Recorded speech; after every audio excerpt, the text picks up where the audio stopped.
Et bonjour tout le monde. Donc aujourd'hui, je vais vous expliquer comment on fait une figurine comme ça. Vous regarderez chez vous à la maison, chez votre grand-mère, chez votre mon-oncle, ma tante. Vous avez probablement une figurine comme ça en porcelaine ou en céramique qui est vide. Donc j'en ai une ici, mon petit bulldog. C'est mon chien, il est vraiment tranquille. Sinon, ça c'est une pièce qui a été faite par un artisan il y a plusieurs années au Portugal. Donc vous le savez quand c'est cuit, quand il y a un petit son comme ça. Donc, je vais vous montrer comment on fait ça aujourd'hui. Donc, vous le ferez peut-être pas à la maison, c'est un petit peu complexe, mais c'est quand même intéressant à savoir comment ça a été fabriqué. Donc, on regarde ça. La première chose qu'on a besoin lorsqu'on veut faire un petit bulldog comme ça, vide, en céramique ou en porcelaine, eh bien, c'est d'avoir un moule. Là, vous ne voyez peut-être pas, mais derrière moi, il y a des centaines de moules dans mon atelier. Mais ce qu'on a besoin, c'est d'avoir ce moule-là. Et on peut le fabriquer. J'y reviendrai peut-être dans une autre vidéo. Sinon, on peut se procurer des moules comme ça, dans lesquels on va verser de la barbotine, donc de la céramique liquide, qui va durcir. Donc, je vous explique le processus. Donc, le moule, dans ce cas-ci, c'est un moule en deux parties. Donc, c'est un moule d'un petit oiseau. J'ai fait ça cute, j'ai choisi le moule en conséquence. Donc, on a un moule, on a la moitié du petit oiseau sur un côté.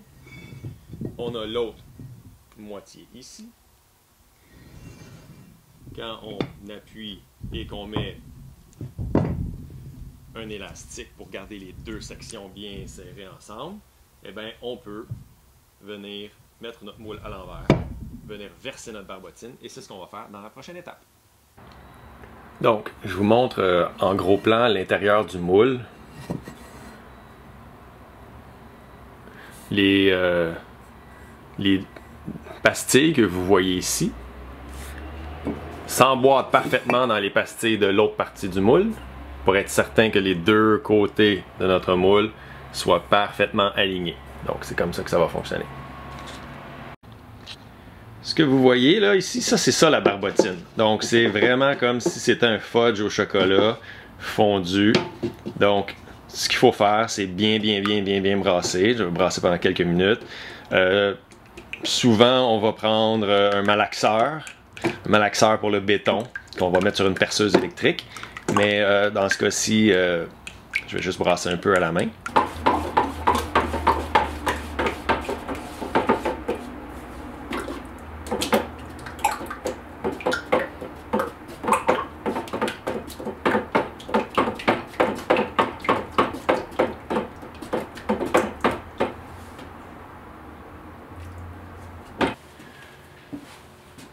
OK. Donc, je viens de brasser la barbotine, la consistance est bonne, il n'y a pas trop de grumeaux. Je m'apprête à verser ma barbotine dans le moule qui est bien attaché avec un élastique. Pour m'assurer qu'il n'y a pas trop de petits grumeaux de barbotine, d'argile, donc je peux utiliser un entonnoir dans lequel je vais mettre un filtre. Donc, dans ce cas-ci, c'est juste un moustiquaire de plastique. Donc, on peut utiliser ça. Je n'utiliserai pas de filtre dans ce cas-ci, mais c'est une option. Donc, on coule ça. Là, je vais verser de la barbotine à l'intérieur. J'essaie de faire ça d'un coup, donc il faut toujours que j'essuie une bonne quantité dans ma tasse à verser. Et là, j'arrête juste au bout. Et ce qui se passe là présentement, c'est que ma barbotine, elle est à l'intérieur. Le plâtre, il est poreux. Donc, il va absorber toute l'eau. Donc, on va le laisser pendant une vingtaine de minutes absorber la barbotine. Donc, le plâtre, il va faire sa job. Il absorbe et ça va nous laisser une paroi qui va être plus durcie sur le plâtre. Donc, une fois, dans une vingtaine de minutes, on va voir la prochaine étape, je vais vider tout le contenu de ma barbotine et je vais avoir une sculpture qui va être très fragile, très molle, qui va être malléable, comme si on venait juste de la modeler dans de l'argile sortie du sac. Donc, ensuite, il faut le laisser sécher très longtemps. Ça fait juste 2-3 minutes, puis on voit déjà ici, vous voyez comment c'est déjà plus mat. Ça, c'est le plâtre qui a absorbé l'eau de la barbotine. Donc, tout ce qui reste, c'est l'argile, sans l'eau qu'il y a à l'intérieur, qui fait que c'est de la barbotine. On appelle ça de la barbotine parce que c'est seulement de l'argile avec beaucoup d'eau. Donc, juste cette petite zone-là, mate, eh bien, fait en sorte qu'on sait que le plâtre est en train d'absorber l'eau.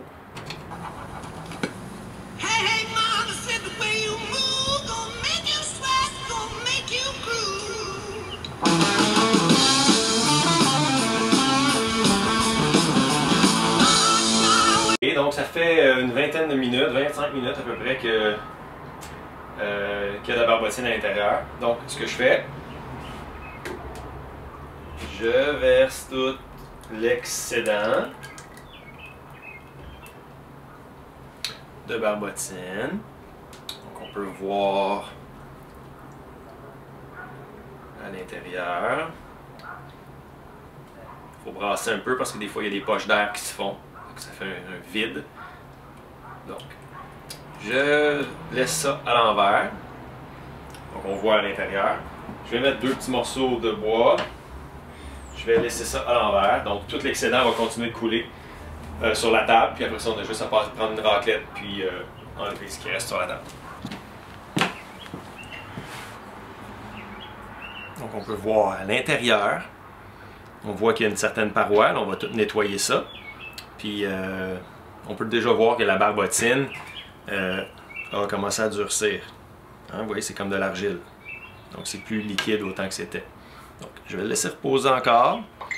Puis, dans peut-être 2-3 heures, on va être capable d'ouvrir ça. Je vais vous montrer ça. Pendant que c'est en train de sécher dans notre moule de plâtre, je vais vous montrer la différence avec... J'ai 2 exemples ici que j'ai déjà fait là, préalablement. Donc, j'ai 2 fois un petit oiseau. OK? Donc, il y en a un qui a été cuit. On appelle ça, enfin, une première cuisson, parce qu'il y a 2 cuissons. Donc, dans le four à céramique. Puis vous voyez, il y en a un, ils sont pas de la même couleur. Il y en a un qui est un peu plus gris. Lui, il est vraiment ultra blanc. Donc, si je lui donne une petite pichenote, vous voyez que c'est sourd comme son. Ça a été cuit. Vous voyez la différence. Celui-ci est fragile. Je peux le casser. Celui-ci, impossible. D'accord? Donc, une fois cuit, on va appliquer une glaçure pour faire de la coloration et on va le réenfourner. Mais, bon, c'est les étapes. Nous, on ne mettra rien dans le four. Je vais vous expliquer comment on fait, mais bon, on ne fera pas de glaçure sur ces exemples-là. Donc, c'est tout.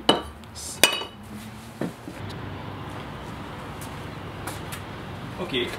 Donc, pour que mon petit oiseau à aile cassée puisse devenir aussi dur que celui qui était blanc, je dois l'enfourner. Donc, ce que je fais, je prends mon four qui est éteint, je dépose tous les objets que je veux cuire à l'intérieur.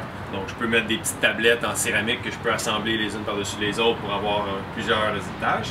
Donc, ensuite, j'allume un élément, j'attends 1 heure ou 2, j'allume le deuxième, le troisième, le quatrième pour que chaque élément chauffant donne sa chaleur de façon progressive pour pas qu'il y ait un gros choc thermique. Donc, je vais laisser ça dépendamment de ce que je veux, de la glaçure, du type d'argile. Je vais laisser ça une dizaine d'heures environ, des fois plus, des fois moins, c'est relatif. Et une fois que ça va être cuit, eh bien là, je peux retirer mes articles, mes objets, mes sculptures, mes vases, peu importe, et elles vont être dures. Donc ça va être la première cuisson. Ensuite, j'applique ma glaçure, qui est une peinture qui va être absorbée par l'argile. Et une fois cuite, on va avoir l'effet un petit peu plus luminescent, donc les couleurs vont être plus vives, vont être lustrées ou mates, tout dépendamment de ce qu'on veut. Donc, puis on va enfourner ça une deuxième fois, puis là la pièce va être complètement finie.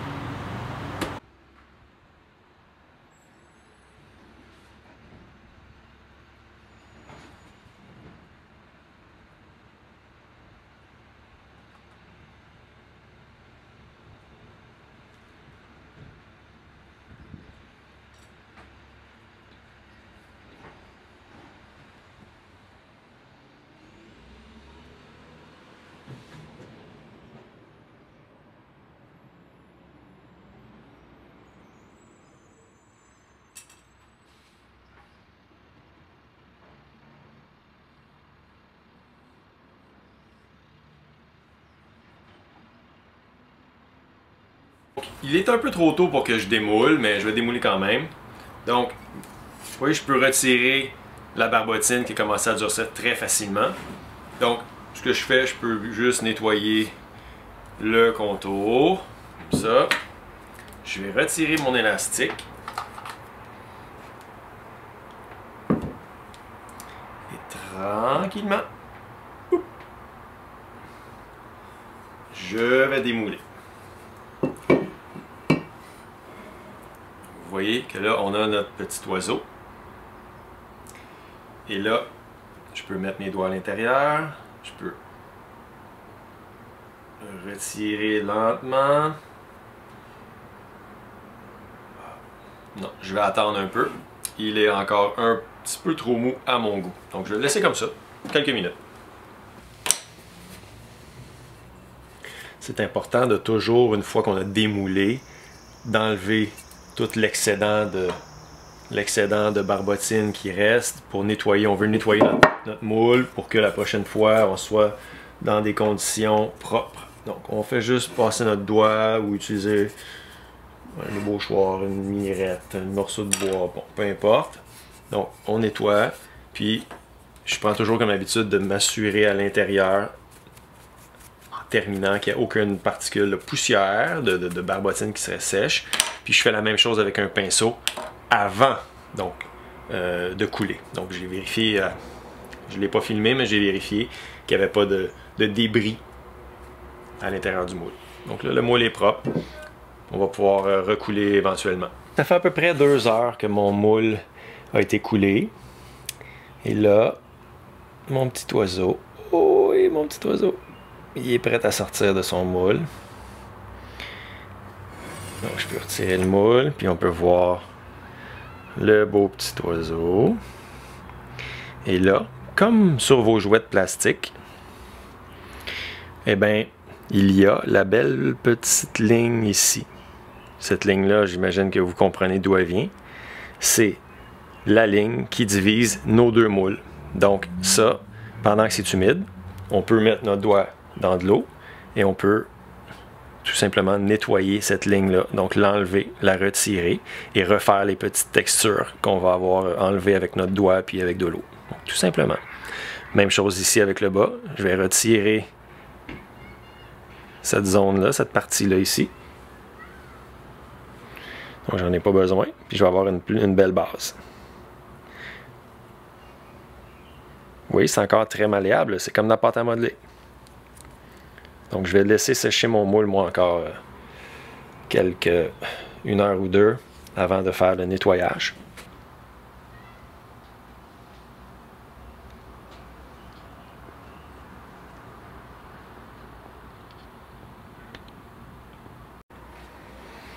OK, bien entendu, si on fait juste prendre un moule puis le couler d'une sculpture grecque ou d'un petit oiseau, eh bien, on peut avoir du plaisir puis s'en satisfaire puis être correct. Mais ce qui est encore plus plaisant, c'est de prendre une tête d'oiseau sur un corps, puis un corps d'oiseau sur une tête. Là, on a du plaisir. Donc, j'avais ces 2 sculptures-là. Quand je les ai démoulées, elles étaient malléables. C'était comme de la pâte à modeler, comme ce qu'on a ici, c'est mou. Donc, j'ai coupé la tête de l'oiseau et je l'ai mis sur le corps. J'ai coupé la tête de la madame, puis je l'ai mis sur le corps de l'oiseau. Donc, là, on commence à avoir du plaisir. Faire de l'assemblage comme ça. Donc, moi, c'est pour ça que j'ai des moules, puis que je fais de la poterie, puis que je travaille le plâtre, puis l'argile. Donc, c'est parce qu'on peut s'amuser à être inventif.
Donc, j'espère que vous avez apprécié. Vous savez maintenant comment on fait une petite figurine en céramique.